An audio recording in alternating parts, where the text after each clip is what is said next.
What would you say if I told you that 2 out of 3 young people feel that government does not hear their voices?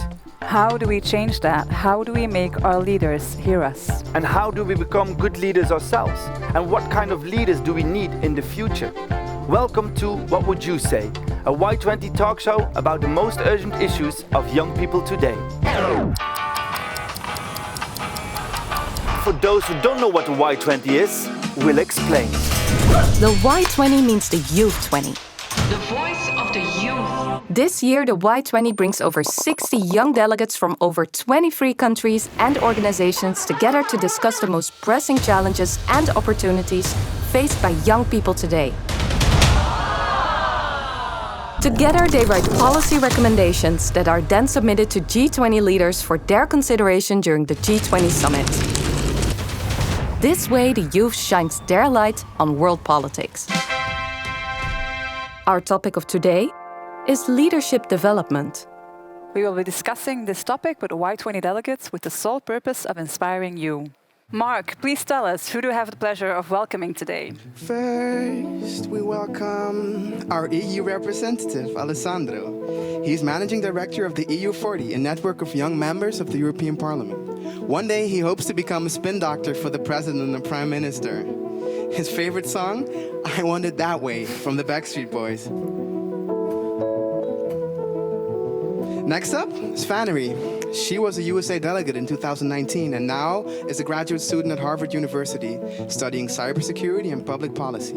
She's vice president and co-founder of The World Is Watching, a coalition that seeks to build international support and policy-making communities for the Black Lives Matter movement. Her favorite quote, "If they don't give you a seat at the table, bring a folding chair." Joining us also is Billy, representing Indonesia. Billy co-founded a nonprofit providing assistance and consultancy for young people in Papua and Papua Barat.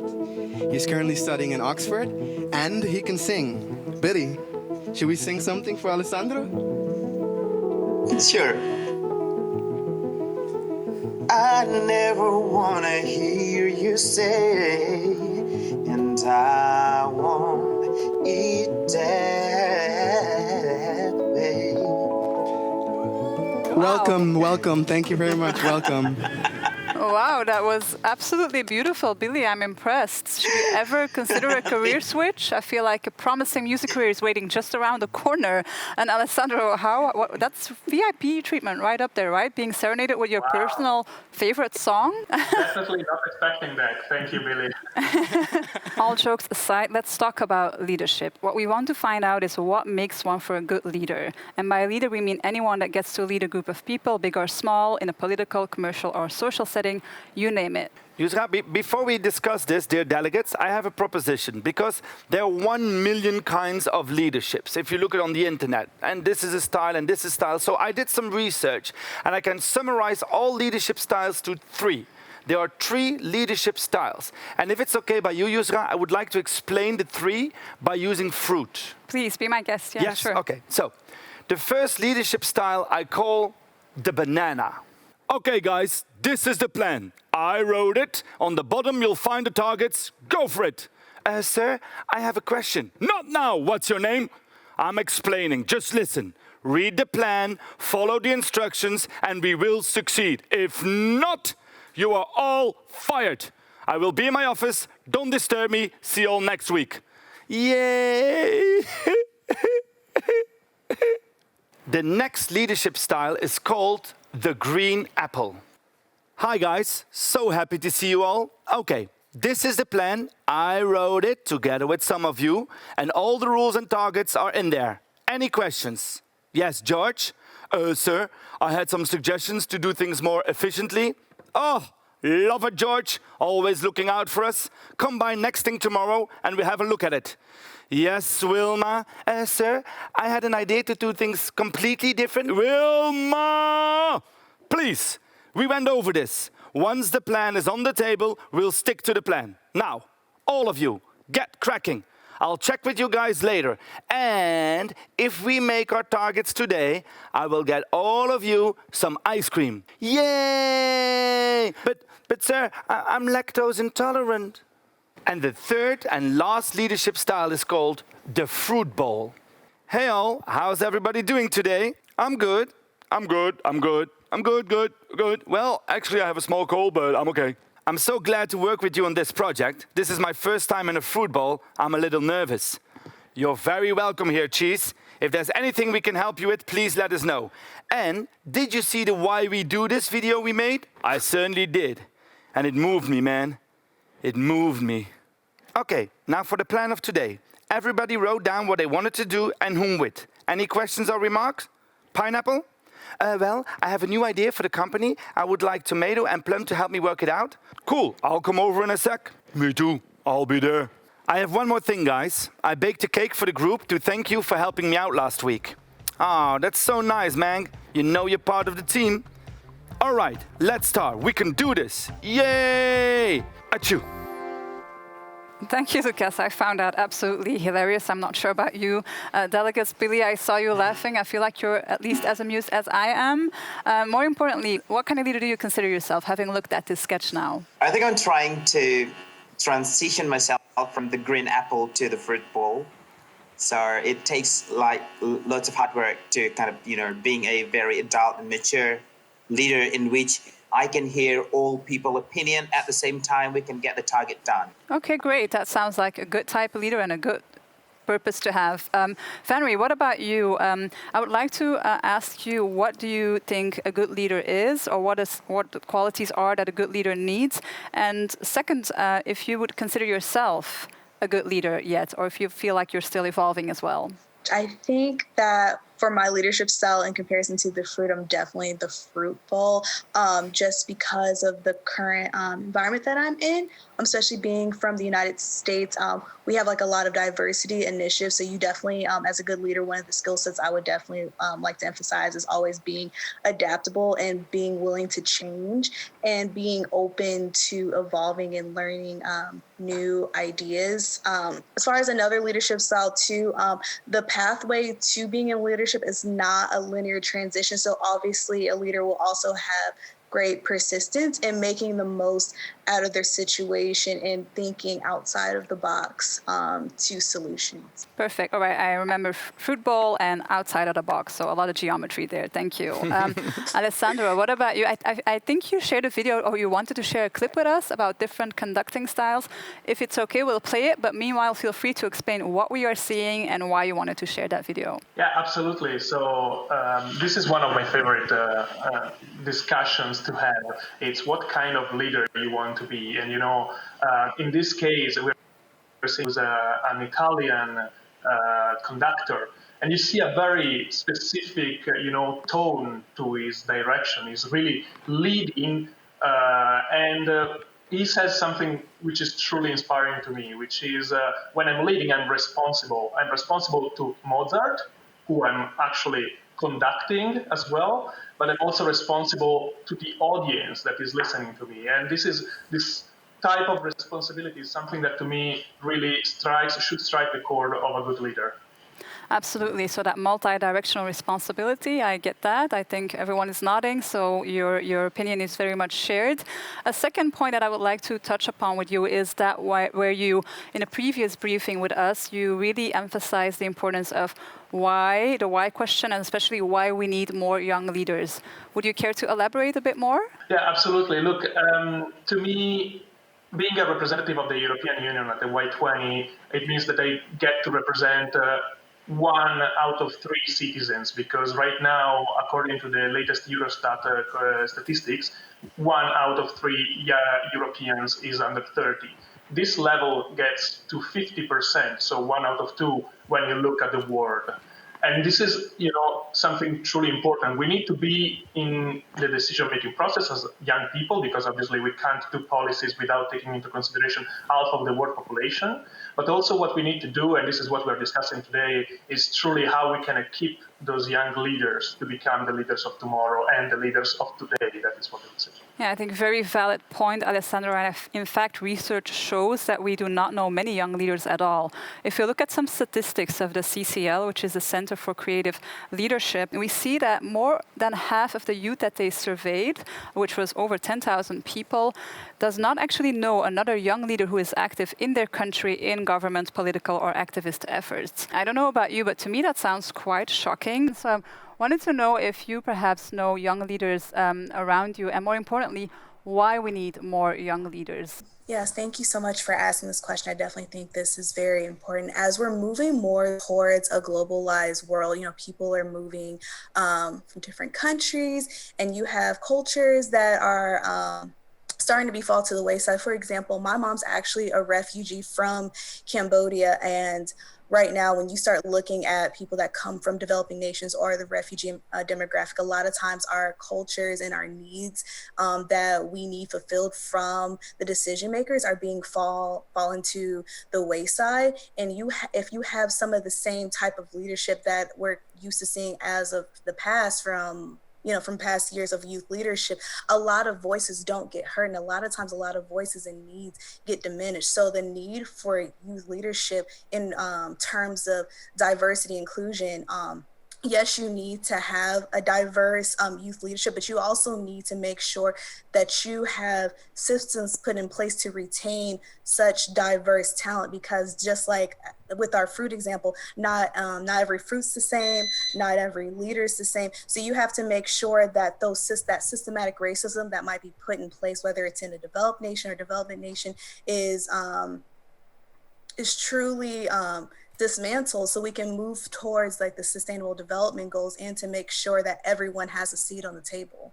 Okay, thank you so much. I heard a lot of very important challenges here that are all very much intertwined, going from diversifying leadership styles to systematic mechanisms of exclusion, etc. But I feel like they all touch upon obstacles towards leadership and inclusive leadership. So now that we know, at least I feel like I gather that you all agree that we need more young leaders and that the why is very clear, we should move on to the question of how do we get those young leaders in those positions? And more importantly, what are the difficulties and obstacles that they may face on the road towards leadership?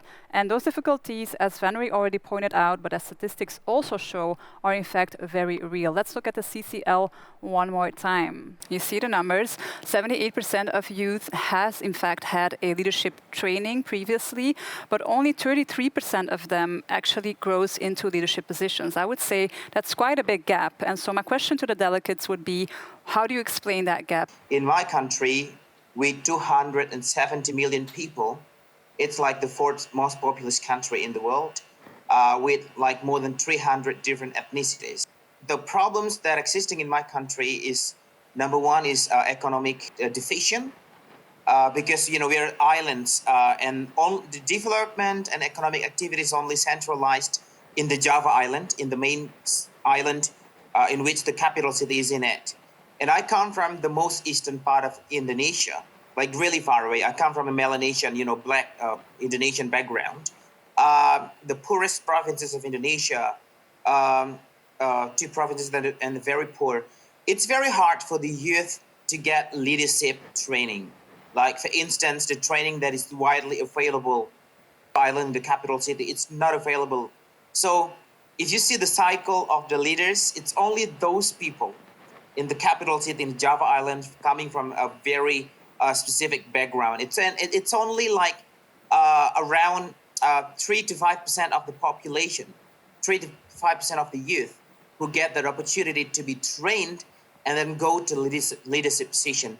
For me to be able to study, I had to fight really hard. I went to the capital city and sold cookies in the street to make living, just to pay for my tuition fee. And I went through the challenges to be a leadership position. So when I was appointed by the president last year to be one of his special staff, I was shocked, because when I was invited to the palace, I met these 6 others youth, selected ones, in the leadership position, and 6 of them are very famous influencers. They have followers on Instagram.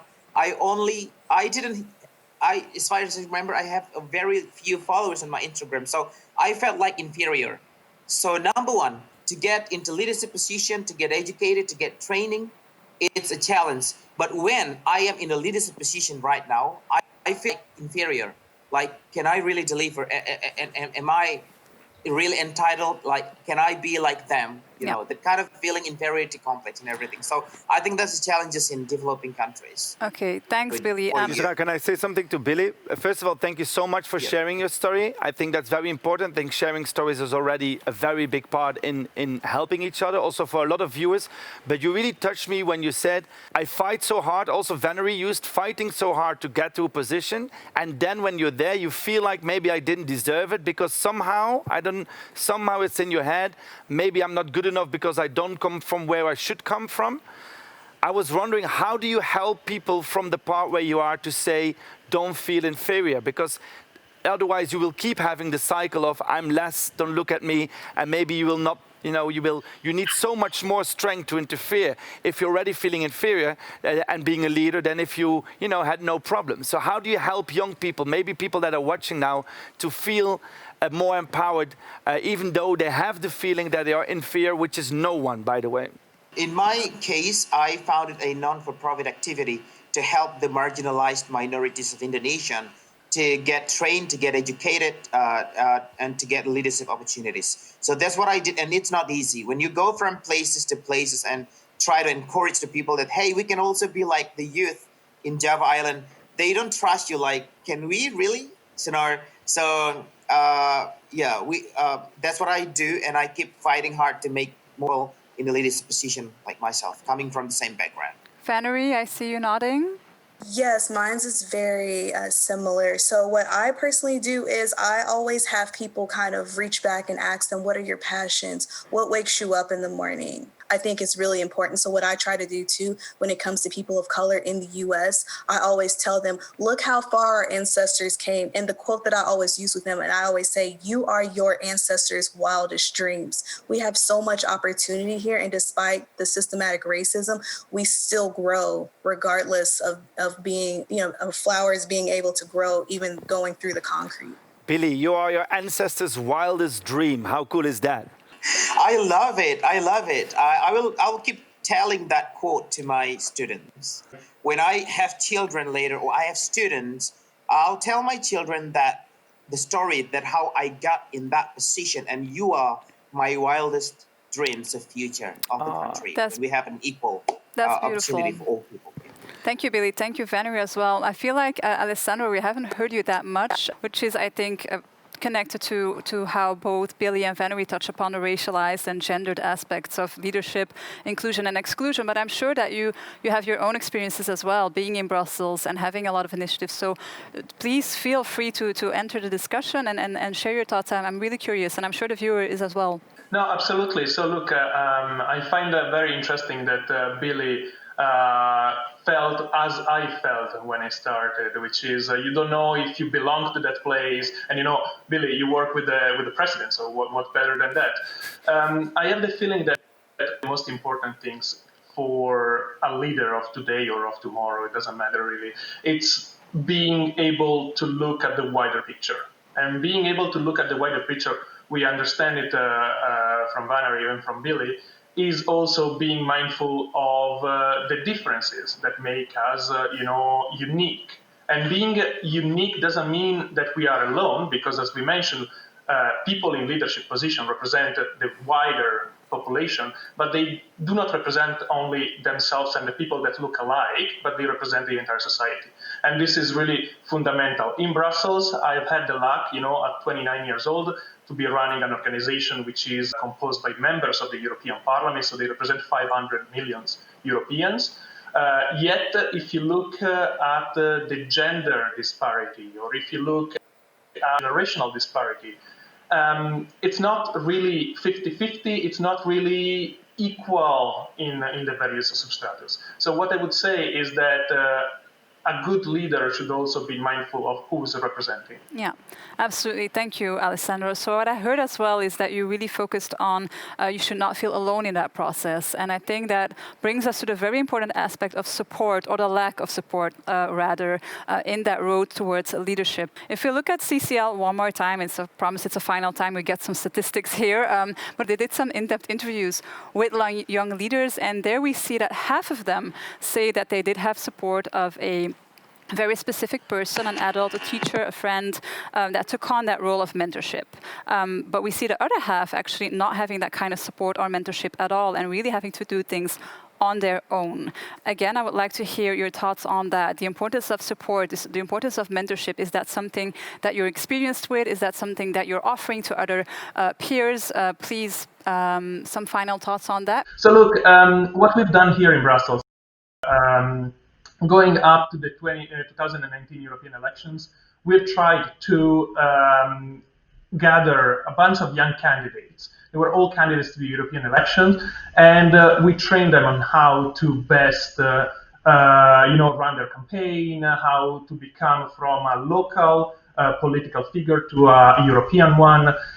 This is what I think is necessary nowadays. I believe you are not necessarily born a leader, but you can become one, and anyone can become one as long as the society at large is capable of putting you in the right position to learn and to adapt from what you're learning. So definitely one of the recommendations that I would put out there is, of course, up to anyone to try to find leadership occasions or like opportunities to learn how to be a better leader, a better person. But then, of course, it's a problem I believe that the society should take on, and to consider that the young people of today are either the leader of today or the leader of tomorrow. I think you make a very valid point of not leaving that completely over to individual instances of incidental mentorship, but actually really that being a societal responsibility. Billy, Valerie, Billy, maybe what's your thoughts on mentorship? So when I was elected by by the president, and then the first thing that he asked me is like, what can we do? And I said like, sir, let's have a youth training centers located in those outer provinces, and then connect those training centers with the trainers from the capital cities, from the big cities where you have currently available youth leaders. So it's more a systematic mentoring that is facilitated by the government and funded by the government.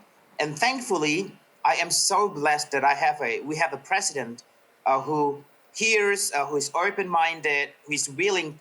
Even this is the first time ever for a president of my country appointed 5 people at the 20s and 30s to be his advisors. It's not easy for these young people to be working closely with him in the palace. It's the first time ever.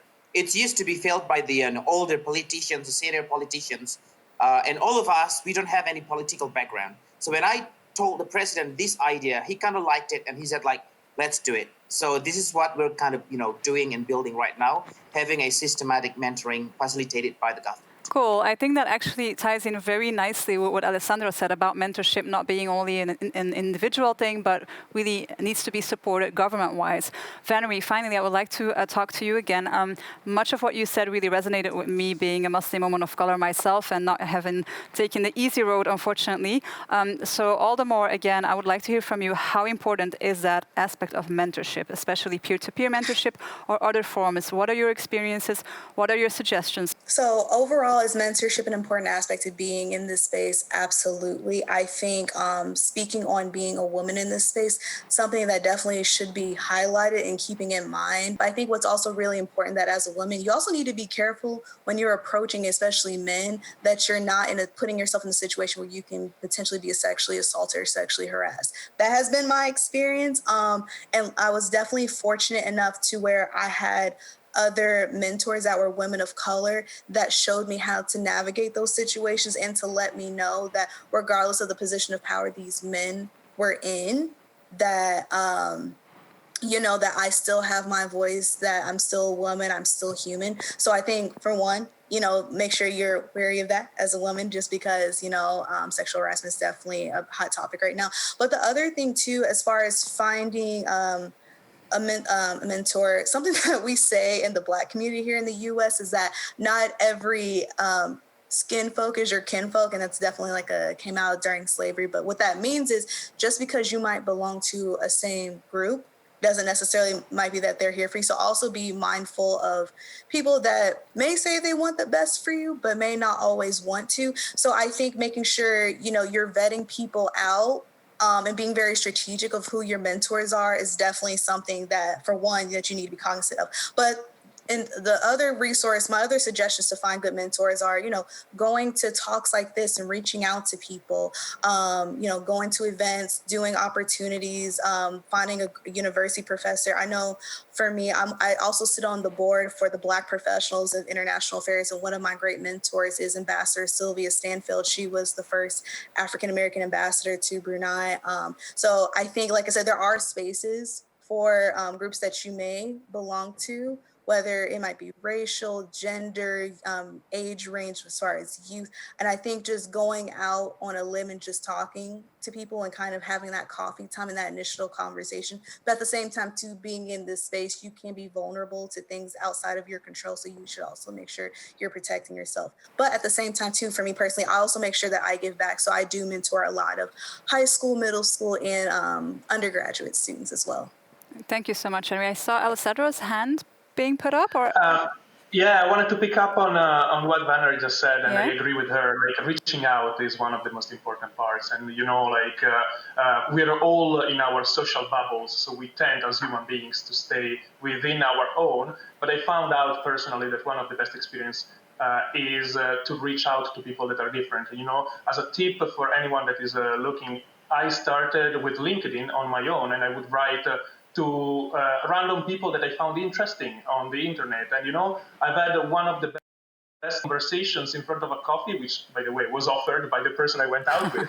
I like, Alessandro, how you say, I just was writing to random people on the internet and just asking for the advice. And then Valerie saying, watch out for any person that may use or abuse you. So I think we have to combine these. So tips for the viewer, if you just make sure first, if you feel insecure, it's okay. All the leaders here feel insecure as well. Really choose your mentors very well. Choose, right? Make sure that it's not everybody because they're older or a leader are good or with good intentions. And like Alessandro, you can also approach people with caution, right, Alessandro? With caution, and then talk to them. And I really like what Yusra said. It doesn't always have to be older people. Peer-to-peer is also very important, right? Other people, actually amongst our group, we've been talking a lot the last few days on how do you do this, how do you make yourself being seen, how do you become a leader. So I think having conversations and dialogues and not being afraid, because we are all insecure.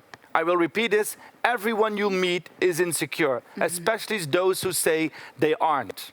Right? True. We have to stop, Yusra. Yes. We have to stop. We're actually way over time, but it was absolutely interesting, and I'm sure that everyone's delighted to have had you on board here sharing your thoughts. I wish you good luck with your prosperous careers. I'm sure take other people on that journey with you, uplift them, keep on mentoring and inspiring. Thank you so much. Mark, can I have some music? We have to say au revoir to all of you. Thank you so much for coming. Can we have a wave? America, Brussels, Indonesia, wave. Bye, goodbye. If you enjoyed watching this episode and you want more, which you do want, we have 6 other episodes waiting for you. So make sure to check out the website, tune in and stay inspired, because we need young minds to change the world. My name is Lucas. My name is Yusra. And we thank you so much. Thank you. Bye. Bye.